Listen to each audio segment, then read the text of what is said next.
हाँ जी, question number अपन 3 देख रहे हैं, क्या कहना चाह रहा है। तीसरा क्वेश्चन क्या कह रहा है, किसी आयताकार हॉल के फर्श का परिमाप। तो देखिए फर्श के परिमाप का फॉर्मूला क्या हुआ, फर्श का परिमाप कैसे निकालेंगे, 2 ब्रैकेट लंबाई प्लस चौड़ाई, कितना दे रखा है 250 मीटर हमें दे रखा है। फिर कह रहा है यदि 10 रुपए प्रति वर्ग मीटर की दर से चारों दीवारों पर पेंट कराने की लागत जो है वो 15,000 रुपए है, तो इस हॉल की ऊंचाई ज्ञात करिए, आपको ऊंचाई इसकी निकालनी है। तो अब किस तरह से निकाला जाएगा, चारों दीवारों का क्षेत्रफल निकालते हैं। तो कैसे निकलेगा, चारों दीवारों पर पेंट की लागत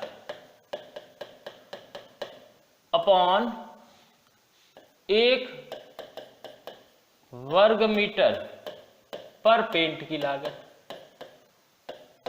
इससे जो है चारों दीवारों का क्षेत्रफल निकल के आ जाएगा। तो ये 15,000 रुपए दिया हुआ है और 10 रुपए जो है 1 वर्ग मीटर का दिया है, यानी 1500 मीटर स्क्वायर जो आपका क्या निकल के आ जाएगा, चारों दीवारों पर पेंट करने का खर्चा जो है वो निकल के आ जाएगा। फिर उसके बाद में अब क्या निकालना है, हमें ऊंचाई निकालनी है। तो देखो चारों दीवारों पर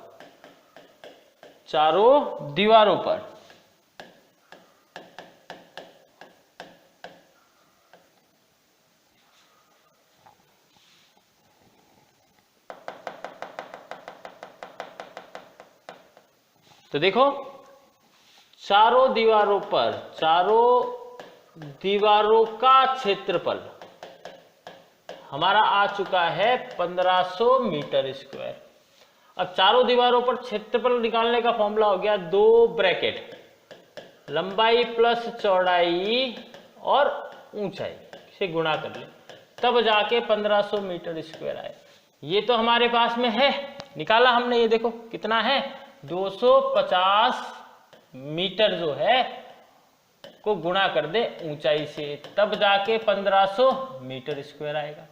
तो ऊंचाई इक्वल टू 1500 मीटर स्क्वायर, यहां मल्टीप्लाई में तो अपॉन में डिवाइड में आ जाएगा, ठीक है। तो ऊंचाई बराबर 6 m से m गया, m बच गया 6m, 6 मीटर जो है वो ऊंचाई निकल के आ जाएगी, ठीक है भाई, समझ में आया। अब हम अगले क्वेश्चन के ऊपर बात करेंगे, क्वेश्चन नंबर 4 के ऊपर।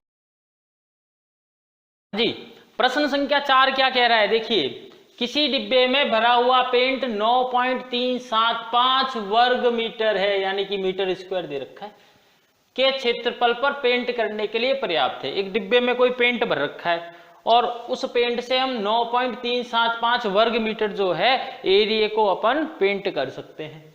अब कह रहा है इस डिब्बे के पेंट से 22.5 centimetre into 10 centimetre into 7.5 centimetre विमाव वाली कितनी ईंटें पेंट की जा सकती हैं। तो अब देखिए किस तरह से हल करें। सबसे पहले डिब्बे में कितना है भाई, ये वर्ग मीटर में है और ये सारे सेंटीमीटर में दिए हैं, तो उस वर्ग मीटर को सेंटीमीटर में बदल लें, तो डिब्बे में हल हो जाएगा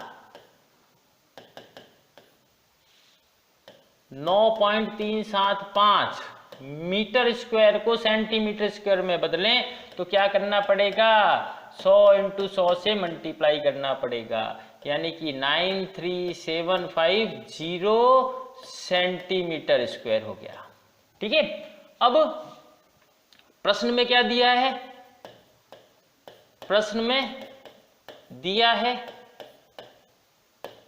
एक ईंट की लंबाई जो है वो 22.5 सेंटीमीटर है, चौड़ाई जो है वो 10 सेंटीमीटर दे रखी है और ऊंचाई जो है वो प्रश्न में 7.5 सेंटीमीटर हमें दे रखी है। तो एक ईंट का संपूर्ण पृष्ठीय क्षेत्रफल निकालने, तो कैसे निकालेंगे? 2 लंबाई इंटू चौड़ाई प्लस चौड़ाई इंटू ऊंचाई प्लस ऊंचाई इंटू लंबाई हम कर लेंगे। तो देखें 2 को मल्टीप्लाई करें 22.5 प्लस 10 गुणा करना पड़ेगा 22.5 into 10 plus 10 into 7.5 plus 7.5 into 22.5। तो इसको हल करें तो क्या आ रहा है?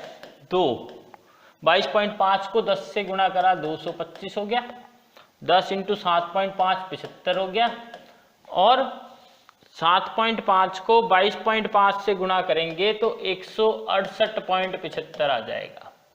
अब इन सबको जोड़ लें 225 प्लस 75 300